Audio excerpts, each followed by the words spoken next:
La vie de ce bébé a basculé en avril 2023 à Kribi après qu'elle ait reçu un vaccin contre la fièvre jaune. Évacuée en Inde, elle a entamé un traitement qui n'a pas pu être mené à terme, faute de moyens, selon ses parents. La situation de bébé Grace Ioré Efosa se détériore depuis qu'elle est revenue de son évacuation sanitaire le 19 octobre dernier.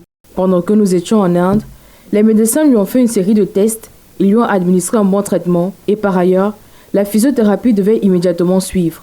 Pendant que la physiothérapie avait cours, on a réalisé que sa colonne vertébrale qui était courbée était droite et qu'elle pouvait percevoir des sons et elle réagissait au bruit autour d'elle. Depuis qu'on est revenu au Cameroun, sa situation ne change pas. Il y a 2 semaines, le ministre de la Santé publique, dans une sortie médiatique, a affirmé avoir appris le retour du bébé sur les réseaux sociaux.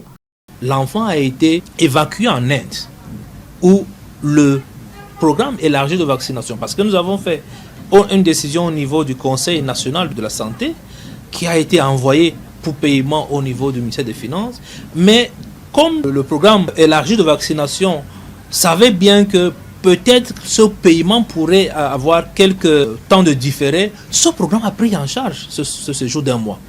Et donc, il y a encore d'autres choses qui sont prévues dans le cadre de la prise en charge de l'enfant. Le coût de la prise en charge était évalué à 9 800 000 francs CFA, selon le ministère de la Santé publique. Les parents de bébé Grace Ioré Efosa prennent à témoin des courriers, mails et échangent avec des hauts responsables du ministère et soutiennent que c'est silence radio de leur côté.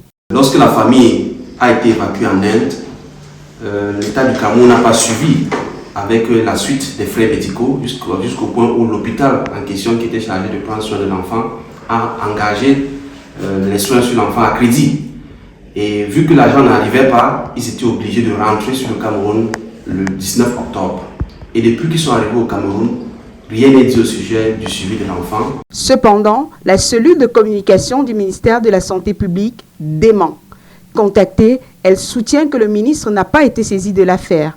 Selon le ministre de la Santé publique, un cas sur 1 million peut être concerné par des effets indésirables dans le cadre de la vaccination anti-fièvre jaune. Affaire à suivre.